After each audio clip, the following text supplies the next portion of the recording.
Congratulations, seniors! As your time as students in the Indian River School District draws to a close, here's a short video that will walk you through how to take the contents of your IRSD Google Drive with you into the next chapter of your life. Open Chrome and head to google.com/takeout. Before moving any further, make sure that you are logged into your IRSD Google account and not a personal Google account. First, scroll down and click the blue Deselect All button. Then, scroll down and check the box next to Drive.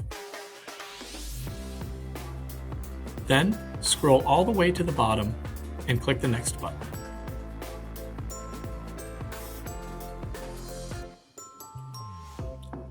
Next, scroll down and choose Add to Drive as the destination for your compressed folder export.